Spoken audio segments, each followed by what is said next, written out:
آپ عشق کو انسان کے ساتھ جوڑ ہی نہیں سکتے. مجھے یہاں پہ اختلاف ہی بڑا ہے, کوئی نہ جوڑے عشق کو انسان کے ساتھ. آپ نے عشق کو رب کے ساتھ جوڑنا ہے. آپ محبت میں ٹوٹیں گے تو رب سے جڑیں گے. تو نوجوان نسل کو یہ معلوم ہونا چاہیے کہ آپ کا اینڈ رب سے جڑنا ہے. اس سٹارٹ میں ہی رب سے جڑ جاؤ, اپنے آغاز کو ہی رب کے حوالے کر دو. ایک آپ کے جیسا ہی دوسرا انسان جو آپ کے لیے بہت امپورٹنس رکھ رہا ہے, آپ ایک عورت کے لیے یا ایک مرد کے لیے جو اپنی زندگی کی جو ہے وہ قیمت لگا دی آپ نے, وہ زندگی جو آپ کی امانت ہی نہیں ہے, جس پہ صرف اللہ کا اختیار موجود ہے. اللہ نے آپ کو جو ہے وہ بنایا, آپ کی آنکھیں, ناک, کان, گلا, ہاتھ, منہ, ہر چیز اللہ کی امانت ہے. آپ وہ امانت سونپ رہے ہو کسی اپنے ہی جیسے دوسرے شخص کو اپنی تذلیل کروانے کے لیے, کہ جب آپ اپنی لائف کو کسی دوسرے کے لیے سپوائل کرنے جا رہے ہو, وہ شخص آپ کی لائف کو سپوائل کر کے ہی جائے گا. ہم کوئی جو ہے وہ کوئی اوور ایجڈ بزرگ نہیں ہے کہ جو ہے وہ ہم یہ باتیں کر رہے ہیں, لیکن کیونکہ ہمارے بھی تجربات ہیں اپنی جوانی میں, ظاہر ہے ہمیں بھی کسی سے عشق ہوا ہوگا, ہم بھی اس پروسیس سے گزرے ہوں گے, تو ہم آپ کو اپنی ایکسپیرینس سے بھی بتا رہے ہیں. اب اس چیز کو اور نہ کر دیا جائے کہ شاید ڈاکٹر نبیہ کو کسی سے عشق ہو گیا تھا, محبت ہو گئی تھی. میں یہاں پر یہ بات جو ہے وہ کلیئر کر دوں کہ میں نے جس سے محبت کی, میری اسی سے شادی ہوئی, اور میں نے محبت کی شادی کی, اور میں نے محبت کی شادی بڑی عزت اور احترام کے ساتھ کی, اور اس عزت اور احترام میں اپنے ماں باپ کا سر بھی نہیں جھکنے دیا, ان کی بھی عزت اور احترام کو قائم رکھا, اور اپنی شادی بھی نبھائی. یس, اور عزت اور احترام سے محبت سے میری شادی بھی نبھی. تو اگر آپ نے اس چیز کو فالو کرنا ہے نا کہ محبت کی شادی کرنی ہے, تو اس کے کچھ تقاضے ہیں. ایک تو شادی سے پہلے ایک دوسرے کے آپ نے قریب نہیں آنا, ایک دوسرے کو آپ نے جو ہے وہ ایک دوسرے کو ہاتھ لگانے کی اجازت نہیں دینی, کیونکہ جو شادی کے بعد کی محبت ہے نا, اس کا مزہ ہی کچھ اور ہے. میں نے اپنی زندگی میں فیصلہ کیا تھا کہ میں محبت شادی کے بعد کروں گی. اچھا, میں نے ایسا ہی کیا. میں بھی نوجوان نسل کو یہی کہنا چاہوں گی کہ اگر آپ بھی محبت کرنا چاہتے ہیں تو وہ محبت شادی کے بعد اس کو نکاح میں لا کے, جہاں آپ کا آدھا ایمان مکمل ہو جاتا ہے, وہاں اس محبت کو انجوائے کریں. جس کے ماں باپ حلال کی کمائی پہ فوکس رکھتے ہیں, ان کی اولادیں فرما بردار بھی ہیں, اور ان کی اولادیں جو ہیں وہ زمانے کے لیے بھی جو ہے وہ یوزفل ہیں. آج جو ہمارے معاشرے میں لوگوں کی ٹانگیں کھینچ رہے ہیں, لوگوں کے لیے مشکلات کا باعث بن رہے ہیں, وہ نوجوان نسل جو اپنے ہی دوسرے دوستوں کو جو ہے وہ پیسے میں دیکھتے ہیں اور ان سے جیلسی فیل کرتے ہیں, یا انہیں اپنے زیادہ شہرت پہ دیکھتے ہیں جیلسی فیل کرتے ہیں, یہ وہ اولادیں ہیں جن کی تربیت میں کمی رہ گئی ہے. کہ عشق معشوقی کا جو فطور ہے نوجوان نسل میں, لڑکی ہو یا لڑکا ہو, اس کو کس حد تک کی ہم نے اجازت دینی ہے, کس حد تک آزادی ہے ان کو؟ دیکھیں, جہاں عشق معشوقی پسند ناپسند کا ذکر آتا ہے, یہ عشق جو ہے نا وہ لفظ انسان کے لیے بنا ہی نہیں. پہلے تو مجھے اس لفظ سے انسان کے لیے اختلاف ہے. عشق ہے رب کی ذات کے لیے. یہ کیا ہے کہ ایک پیار ہے, ایک آپ کی ایسوسیشن ہے, آپ کی ایک چاہت ہے, آپ کو کوئی پسند آ گیا, کسی کی پرسنالٹی سے انسپائر ہو گیا, آپ کو پیار ہو گیا, اس کے بغیر رہ نہیں سکتے, وقت دینا ہے, وقت لینا ہے. اس معاملے میں جو لڑائیاں شروع ہو گئی, محبت ہے.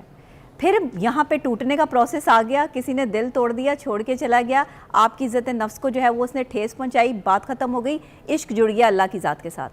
Nothing else. آپ عشق کو انسان کے ساتھ جوڑ ہی نہیں سکتے. مجھے یہاں پہ اختلاف ہی بڑا ہے, کوئی نہ جوڑے عشق کو انسان کے ساتھ. آپ نے عشق کو رب کے ساتھ جوڑنا ہے. آپ محبت میں ٹوٹیں گے تو رب سے جڑیں گے. تو نوجوان نسل کو یہ معلوم ہونا چاہیے کہ آپ کا اینڈ رب سے جڑنا ہے. اس سٹارٹ میں ہی رب سے جڑ جاؤ, اپنے آغاز کو ہی رب کے حوالے کر دو. ایک آپ کے جیسا ہی دوسرا انسان جو آپ کے لیے بہت امپورٹنس رکھ رہا ہے, آپ ایک عورت کے لیے یا ایک مرد کے لیے جو اپنی زندگی کی جو ہے وہ قیمت لگا دی آپ نے, وہ زندگی جو آپ کی امانت ہی نہیں ہے, جس پہ صرف اللہ کا اختیار موجود ہے. اللہ نے آپ کو جو ہے وہ بنایا, آپ کی آنکھیں, ناک, کان, گلا, ہاتھ, منہ, ہر چیز اللہ کی امانت ہے. آپ وہ امانت سونپ رہے ہو کسی اپنے ہی جیسے دوسرے شخص کو اپنی تذلیل کروانے کے لیے, اپنی عزت نفس کا سودا کروانے کے لیے. آپ یہاں رکیں, سوچیں کہ جب آپ اپنی لائف کو کسی دوسرے کے لیے سپوائل کرنے جا رہے ہو, وہ شخص آپ کی لائف کو سپوائل کر کے ہی جائے گا. کوئی محبت میں کامیاب نہیں ہوتا. اب آپ بتائیں کہ ہم نے اپنے جو بچے ہیں, جو ہمیں یہ پریشانیاں فیس کرنی پڑ رہی ہیں اب, ٹھیک ہے, اس معاشرے میں معاشی حالات اس طرح کے ہو گئے, اب ہم سلوشنز کی طرف آتے ہیں. اب ہم نے ان کو کس طریقے سے روکنا ہے, کیسے ان کی روک تھام ہوگی, کیا طریقہ کار ہوگا؟ نوجوان نسل سے میں یہی کہوں گی کہ لبرلزم جو ہے وہ سگریٹ پینا, نشے کرنا, لڑکیاں پٹانا, لڑکوں کے ساتھ تعلقات رکھنا نہیں ہے. آپ لبرلزم میں اگر آنا چاہتے ہیں, آپ کچھ اچھا یا بڑا کرنا چاہتے ہیں, یا اپنی کمیونٹی میں جو ہے وہ کچھ اسٹرانگ بننا چاہتے ہیں, تو یہ فضولیات چھوڑ کر اپنے کام پر اپنا وقت دینا شروع کریں. اپنے جیسے دوسرے انسان کو اپنے سے زیادہ اہمیت دے کے خود کی تذلیل کروانے کا باعث نہ بنے معاشرے میں, کیونکہ آپ اگر یہ کر رہے ہیں تو ایک دن آئے گا کہ وہ بندہ آپ کو توڑ کے جائے گا. اور ہماری نوجوان نسل جب اس بے راروی میں پڑ جاتی ہے تو انہیں ہماری یہ نصیحتیں, یہ باتیں جو بری لگ رہی ہوتی ہیں. ہم کوئی جو ہے وہ کوئی اوور ایجڈ بزرگ نہیں ہے کہ جو ہے وہ ہم یہ باتیں کر رہے ہیں, لیکن کیونکہ ہمارے بھی تجربات ہیں اپنی جوانی میں, ظاہر ہے ہمیں بھی کسی سے عشق ہوا ہوگا, ہم بھی اس پروسیس سے گزرے ہوں گے, تو ہم آپ کو اپنی ایکسپیرینس سے بھی بتا رہے ہیں. اب اس چیز کو اور نہ کر دیا جائے کہ شاید ڈاکٹر نبیہ کو کسی سے عشق ہو گیا تھا, محبت ہو گئی تھی. میں یہاں پر یہ بات جو ہے وہ کلیئر کر دوں کہ میں نے جس سے محبت کی میری اسی سے شادی ہوئی, اور میں نے محبت کی شادی کی, اور میں نے محبت کی شادی بڑی عزت اور احترام کے ساتھ کی, اور اس عزت اور احترام میں اپنے ماں باپ کا سر بھی نہیں جھکنے دیا, ان کی بھی عزت اور احترام کو قائم رکھا اور اپنی شادی بھی نبھائی. یس, اور عزت اور احترام سے محبت سے میری شادی بھی نبھی. تو اگر آپ نے اس چیز کو فالو کرنا ہے نا کہ محبت کی شادی کرنی ہے, تو اس کے کچھ تقاضے ہیں. ایک تو شادی سے پہلے ایک دوسرے کے آپ نے قریب نہیں آنا, ایک دوسرے کو آپ نے جو ہے وہ ایک دوسرے کو ہاتھ لگانے کی اجازت نہیں دینی. آپ ملیں, احساس کریں, ایک دوسرے کا ساتھ دیں, انڈرسٹینڈنگ کریں. یہ یہاں تک باتیں ٹھیک ہے, میں یہ نہیں کہوں گی کہ اب اتنے آپ جو ہے وہ, ہاں لبرلزم یہاں آ جاتی ہے جہاں آپ کہہ رہی ہیں کہ آپ بیفور میرج جو ہے وہ لیونگ سچویشن میں آ گئے ہیں, آپ ایک دوسرے کو میاں بیوی کنسیڈر کر رہے ہیں.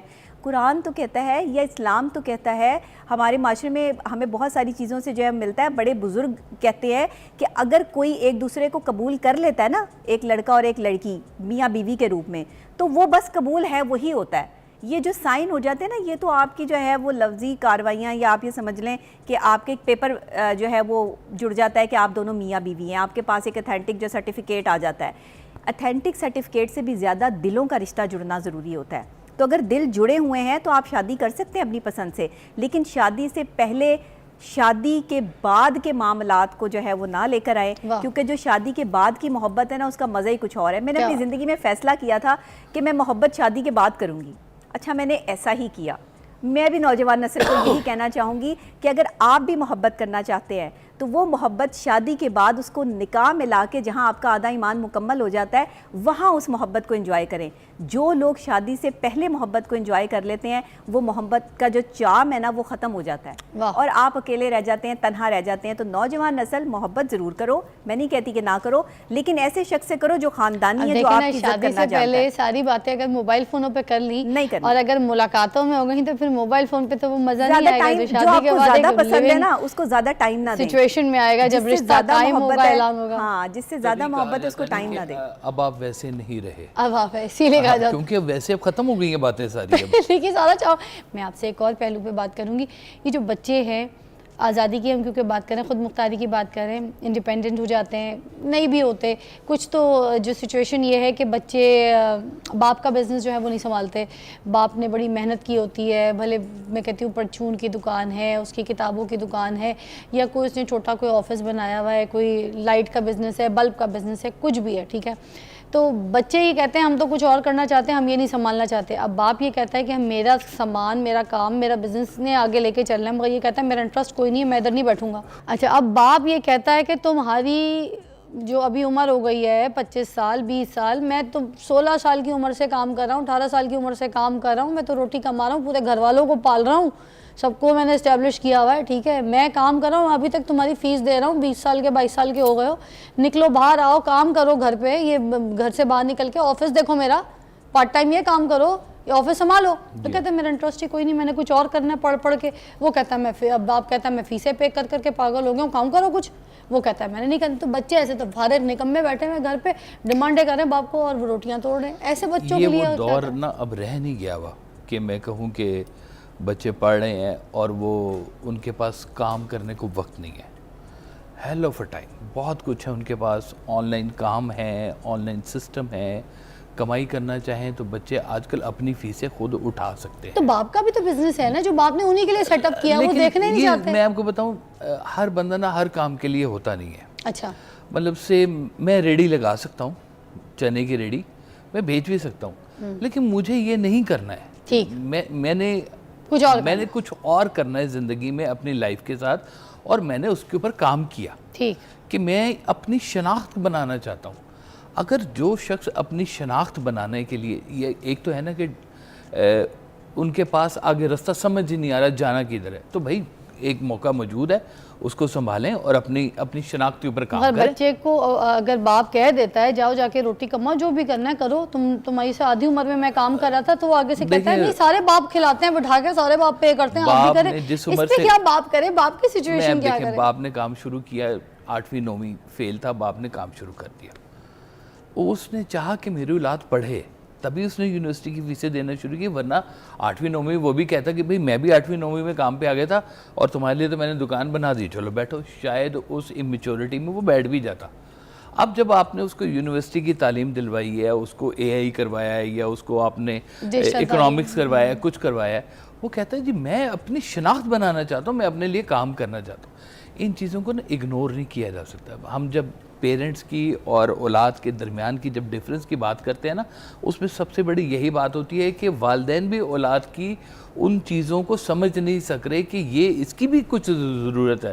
میں نے اس کو انجینئرنگ کروائی ہے، اس کو انجینئرنگ یونیورسٹی میں داخلہ کروایا ہے، اور میں کہوں تو میری گنے کی جوس کی دکان آ کے سنبھال لے. ساتھ ساتھ باپ کی جائیداد کو لٹایا بھی تو زیادہ ہوتا ہے، کیونکہ آپ کو پتہ ہے پاکستان میں تو میت یہی ہے کہ یہ زمینیں، یہ جائیداد، یہ گھر، یہ پراپرٹی، یہ فیکٹری بیچ کے تو بس ابا کے جانے کی دیر ہے. میرا یہ سب کچھ باپ بچے کے دماغ میں ہوتا ہے، چھوٹے سے بچے کی. میں آپ کو بتاؤں، بھائی صاحب کہتے تھے کہ اولاد کے لیے نا پیسے اکٹھے نہ کرو، اچھا اس کو اچھی اولاد بناؤ. اچھی اولاد بنے گی تو کما لے گی، اچھا، اور اگر اچھی اولاد نہیں ہوگی تو بنایا ہوا بھی ضائع کر دے گی. تو بچوں کے لیے جائیداد وغیرہ نہیں بنانی ہے؟ کہتے ہیں جائیداد سے زیادہ فوکس کرو اچھی اولاد بنانے کے اوپر. اچھی اولاد بنانا. کیا کہ اولاد اچھی ہے اپنا فیوچر بنا لے گی، ارے واہ. اور اگر اولاد اچھی نہیں ہے تو آپ اس کو کروڑوں کا بزنس دے دیں، وہ سال 6 مہینے لگیں گے، انشاءاللہ فارغ ہو کے گھر بیٹھا ہوگا پھر سے دوبارہ ضائع کر کیونکہ کے. یونیورسٹی میں ان کو مہنگی گاڑیاں بھی چاہیے، کالجز میں بھی ان کو ذرا برانڈڈ کپڑے بھی چاہیے، تو باپ کے پیسے تو یوز ہو رہے، مگر باپ کے کاروبار میں بھی نہیں جانا، نہیں کوئی اور کام کرنا یا کسی کو ٹیوشن پڑھا دینا. کوفتے سارا دن سوشل میڈیا پہ ویلے بیٹھیں گے، پب جی کھیلیں گے، ٹھیک ہے، لڑکیوں سے باتیں کریں گے، مگر کام نہیں کریں گے. لیکن یہ بات ہے کہ دیکھیں، یہ بھی تو آزادی ہے عجیب قسم کی. آزادی نہیں ہے یہ بھی، میں کہتا ہوں ضیاع ہے وقت کا. کہ اگر بچے کچھ بننا چاہتے ہیں اور ان کا کوئی روٹ ہے تو اس روٹ پہ ان کو چلائیں کہ یہ چلیں ساتھ میں. دیکھیں گوروں کی ساری باتیں غلط نہیں ہیں، کچھ اچھی بھی ہیں کہ چھٹیاں ہوتی ہیں تو وہ بچوں کو نا صبح اخبار بیچنے پہ لگا دیتے ہیں کہ سائیکل پکڑو جاؤ میاں اخبار کرو. میں بی کام کی چھٹیوں میں فارغ ہوا تو مجھے میرے والد صاحب نے بینک میں انٹرنشپ پہ لگا دی کہ جاؤ تم دیکھو. سر باہر ملک میں میں جب ٹریول کرتی ہوں، چھوٹے چھوٹے بچے اسکول کالجز کے چھٹیاں ہوتی ہیں، بنچی جمپنگ کرا رہے ہیں، جی کرا رہے ہیں، اسکوبا ڈائیونگ کرا رہے ہیں، بالکل بالکل اسکائی سے کدوا رہے ہیں، کوئی ایسے پکنک پوائنٹوں پہ کام کر رہے ہیں، برگر شاپوں پہ کام کر رہے ہیں، پیزا شاپ کر رہے ہیں. they don't feel anything bad or they don't shy. ہم لوگوں نے شاید نا وقت ضائع کرنے کا نا ٹھیکہ لیا بھائی یہاں پر، اور ہم لوگوں نے اس کی قدر کو نہیں سمجھا. ہم اولاد کو وہ قدر نہیں سمجھا رہے ہیں، ہم پیسے کی پاور سمجھا رہے ہیں، لیکن یہ نہیں سمجھا رہے کہ اچھا انسان بننے سے پیسہ اچھا کام کرتا ہے اور بری اولاد بننے سے پیسہ برا کام کرتا ہے. کیا بات ہے. نبیہ اور آپ کی آبزرویشن کیا کہتی ہے؟ انسان اپنی سوچ کا کھاتا ہے. حلال اور حرام کا کانسیپٹ دنیا کا بہت بڑا کانسیپٹ ہے. آپ اچھی اولاد تب پروڈیوس کریں گے جب آپ اس کو حلال کا نوالا کھلا رہے ہوں گے. ایک باپ کی کمائی، یس گہری بات، پھر ایک باپ کی کمائی کا وہ حلال لقمہ جو وہ اپنے بیٹے کو یا بیٹی کو کھلا رہا ہے، آپ میرے سے شرط لگا لیں وہ اولاد کبھی معاشرے میں غلط کام کر ہی نہیں سکتی جو حلال کا نوالا کھا رہی ہے. اور جہاں پر آپ کسی کا حق چھین کے، کسی کے ساتھ دھوکے بازی کر کے، فراڈ کر کے، جھوٹ بول کے، دھوکے بازی کر کے، پیسہ اکٹھا کر کے وہ حرام کی کمائی جو ہے وہ اکٹھی کر رہے ہیں، جس کو قرآن بھی منع فرما رہا ہے، اللہ منع فرما رہا ہے، جس سے اللہ کی جو ہے وہ ناراضگی ہے، وہ اپنی اولاد کو کھلا رہے ہیں، تو آپ کی اولاد تو پھر لبرلزم کا شکار ہوگی. نوجوان نسل تو جو ہے وہ بہراروی کی طرف جائے گی. اس کے پیٹ میں جانے والا نوالا ہی حلال کا نہیں ہے تو وہ کیسے حلال کام کی طرف جو ہے وہ جائے گا. میں نے یہ بات بڑے سوچ سمجھ کے اور تحقیق کے بعد کی ہے، یہ بھی میں آپ کو بتا دوں، کیونکہ اس کے بعد ایک ڈیبیٹ شروع ہو جائے گی آپ کے پاکستان میں. میں. ہاں. اور یہ میں آپ کو حقیقت بات بتا رہی ہوں, جس کے ماں باپ حلال کی کمائی پہ فوکس رکھتے ہیں ان کی اولادیں فرما بردار بھی ہیں, اور ان کی اولادیں جو ہیں وہ زمانے کے لیے بھی جو ہے وہ یوزفل ہیں. آج جو ہمارے معاشرے میں لوگوں کی ٹانگیں کھینچ رہے ہیں, لوگوں کے لیے مشکلات کا باعث بن رہے ہیں, وہ نوجوان نسل جو اپنے ہی دوسرے دوستوں کو جو ہے وہ پیسے میں دیکھتے ہیں اور ان سے جیلسی فیل کرتے ہیں, یا انہیں اپنے زیادہ شہرت پہ دیکھتے ہیں جیلسی فیل کرتے ہیں, یہ وہ اولادیں ہیں جن کی تربیت میں کمی رہ گئی ہے. یہ وہ اولادیں ہیں جن کے والدین یا تو انہیں صحیح طریقے سے اکوموڈیٹ نہیں کر پائے, یا پھر ان کو جو ہے وہ حلال کا نوالا نہیں کھلا پائے, جس کی وجہ سے وہ معاشرے کے لیے اذیت کا باعث بن گئی ہیں. میں کہتی ہوں ایسی اولادوں کو مستقل اعتکاف میں بٹھا دو تاکہ جو دوسرے لوگ ہیں نا وہ ان کے شر سے بچ سکیں. یہ سچی بات ہے. اچھا جی, دیکھیں والدین کی ساری ذمہ داری ہے, ٹھیک ہے, والدین کی خاص طور ذمہ داری. پہ یہ جو خود گھروں میں پارٹیز میں نشوں میں ان بربادیوں میں پڑے ہوں گے تو وہ اپنی اولادوں کو آگے کیا دے سکیں گے, ٹھیک ہے. تو یہ والدین کی بہت شدید ذمہ داری ہے. میں آخر میں یہ ضرور کہوں گی کہ اینڈ آف دا ڈے بات وہی آ جاتی ہے کہ جو ہم کریں گے, جو پودا لگائیں گے وہی اس نے بڑھنا آگے. جس طریقے کا پانی لگائیں گے, جس طریقے کی کھاد لگائیں گے, وہ ویسے ہی بنے گا, ویسے ہی کھلے گا, ویسے ہی ہریالی دے گا, ویسے ہی پھل دے گا. تو اپنے پودے کو ایسا پانی لگائیں جو کل کو آپ کا ایک خوبصورت درخت بنے اور پھل دے. تو جھکا ہوا درخت آپ دیکھیں تو اس کی چھاؤں میں بہت سے لوگ جو ہے نا وہ افادیت حاصل کر رہے ہوں, شفا حاصل کر رہے ہوں, نہ کہ اس کی اذیت. اللہ حافظ.